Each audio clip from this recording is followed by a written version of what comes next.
Welcome to week 2 of our Joseph series. I hope you have been thinking a bit about this much loved and very well known story during the week. Last Tuesday, Andrew took us on a journey through the entire Bible to help us understand a bit more about the context of where Joseph's story fits in to the bigger picture of the Bible. Then he gave us an overview of the amazing story of Joseph. And I don't know about you, but the story of Joseph is one of my absolute favourites in the entire Bible. So where do we go this week? This week, we are going to dig a little deeper into the story and look at the topic of failure. So let me start by asking you this. What do you immediately think of whenever you hear the word failure?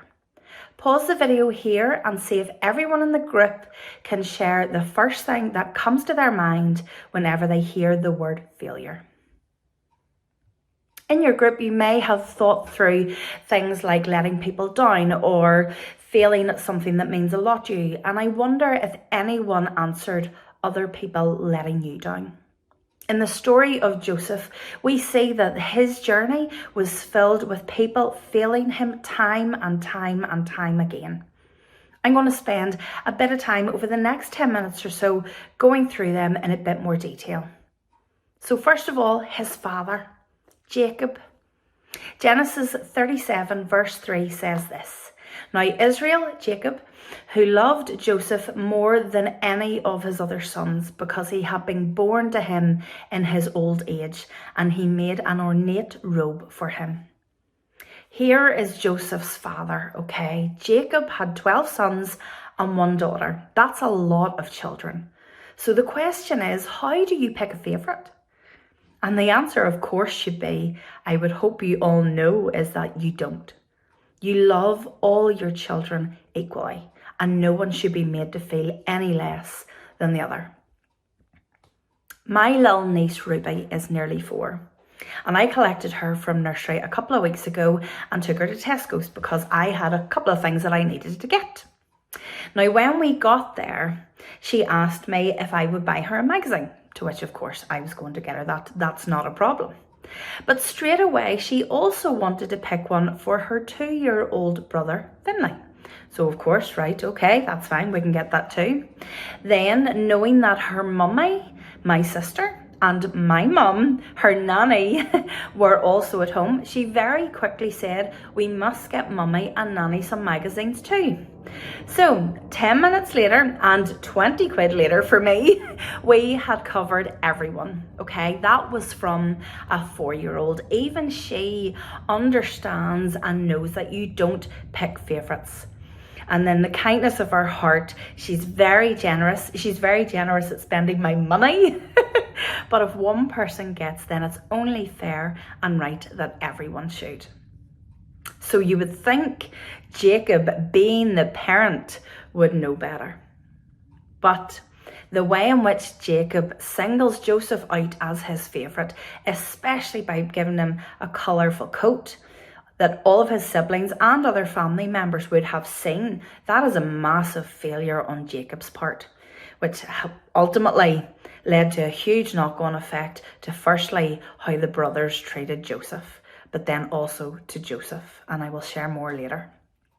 Then we have the brothers, the big downfall and failure of the brothers. I mean, if you've read the story of Joseph 100 times, or if you've only read it and heard it for the first time last week, it doesn't take a genius to see how clearly just how much the brothers had failed Joseph.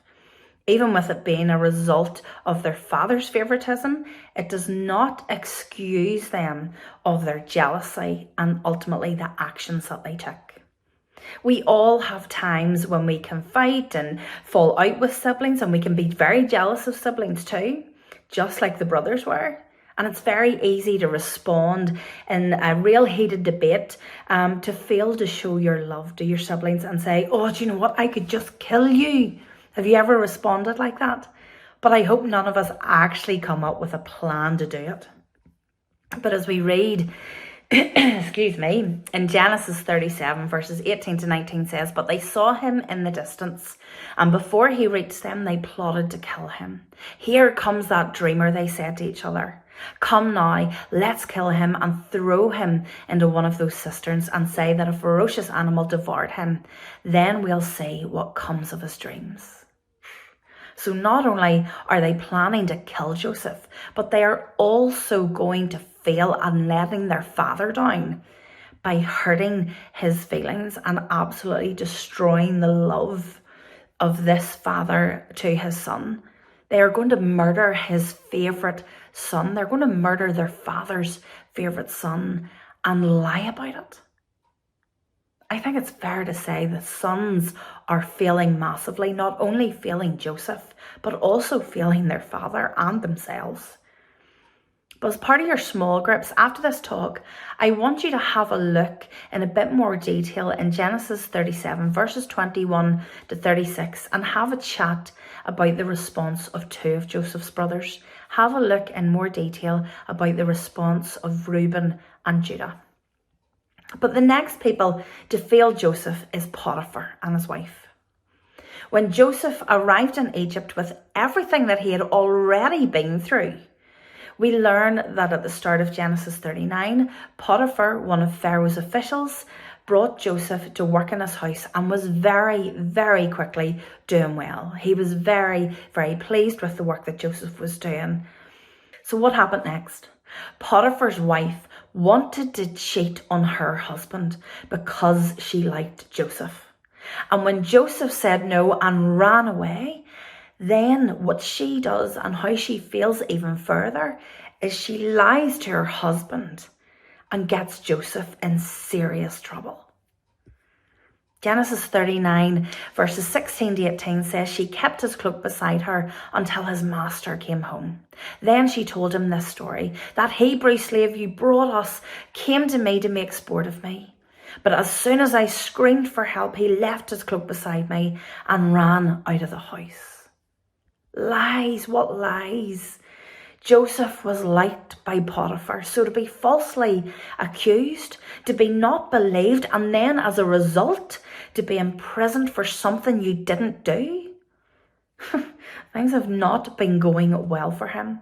And I wonder, have you ever been in any kind of a situation, hopefully not as extreme as Joseph's, but just a situation where you're blamed or punished for something that you haven't done? I wonder, have you said the words, "That's not fair"? Have a little think about that. Then finally, what about the cupbearer? Have you ever felt left out or completely forgotten about? After Joseph spends time in jail, we read in Genesis 40 about him interpreting the dreams of the baker and the cupbearer. The baker's dream leads to his death, and the cupbearer's dream leads to him being restored. You would think when someone gives you good news or helps you out, you wouldn't be too quick to forget them. And it's nice to remember others. It's great to say thank you. And there may come many times when you can repay someone's kindness. But in Genesis 40, verse 23, we read this: the chief cupbearer, however, did not remember Joseph. He forgot him. Can you imagine how devastating this would have been for Joseph? And the cupbearer didn't remember or think about him for another 2 years. That's a very long time to be waiting for someone who had the opportunity to help you out and get Joseph out of jail. That's a very, very long time to be waiting. So that's the list of all the people that failed Joseph. What do you think? Do you think, oh, poor Joseph, look at everything that he's been through, it's really terrible? Which it is. But let me ask you this. At any part in the story, from start to finish, do you think that Joseph failed? Pause the video here and do a quick show of hands in the group to see who thinks yes, Joseph failed, or no.